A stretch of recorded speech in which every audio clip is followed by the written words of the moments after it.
I hope that Europe is going to be great again. Europe is going through a lot of problems, and a lot of it's having to do with immigration. And I'm not a big fan of Europe and what they've done with immigration at all. Europe is very important to me. Europe is very important to the world. I want Europe to do very well.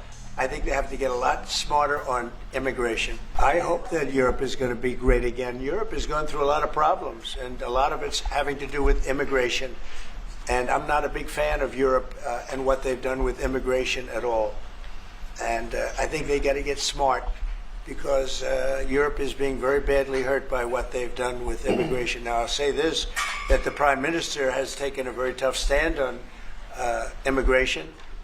And I commented to her before. I said, I wish more people would be like you having to do with that subject, but they're not.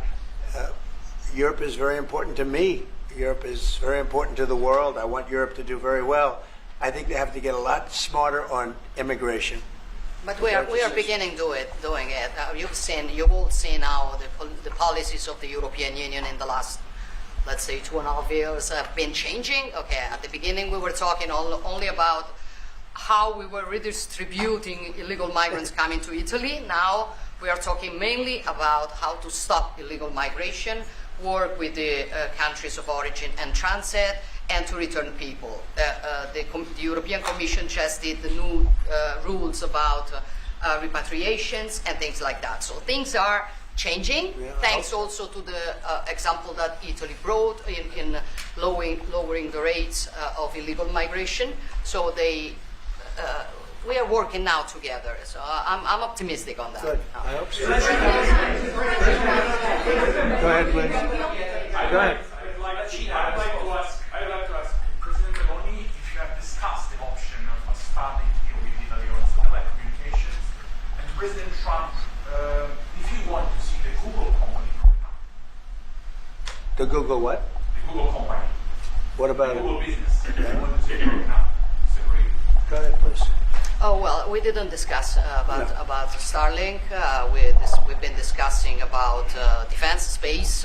We will work together also in the Mars missions. So there are big things to do together, but we didn't discuss it.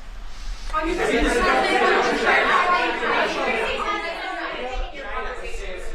that changed your mind potentially about tariffs and what you plan to do going forward? No. Is there anything the Prime Minister said to you that changed your perspective? No, tariffs are making us rich. We were losing a lot of money under Biden, trillions of dollars, trillions on trade. And now that whole tide has turned. We're making a lot of money. We're taking in a lot of money. Don't forget, we're taking in 25% on cars, 25% on steel, 25% on aluminum, 10% baseline. We put penalties on China for sending us fentanyl.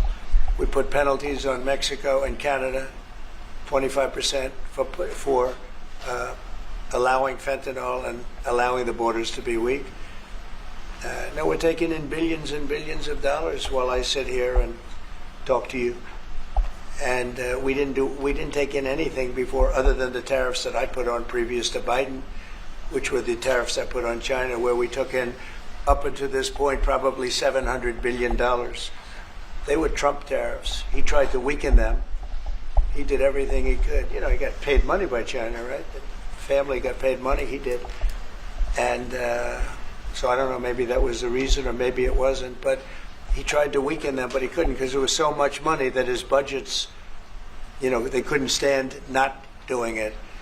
But I took in up till this point, my tariffs on China. Nobody ever took in 10 cents from China. No other president took in 10 cents. I took in more than $700 billion from China. So we're doing very well. I mean, our country's doing very well. They had a bad report today from one of the healthcare companies that had an impact on the stock market. But this isn't about that. This is really, we're building a base. We're building a country like no other. And again, I had the strongest economy in the history of our country by far, history of any country probably, but the history of our country in 4 years.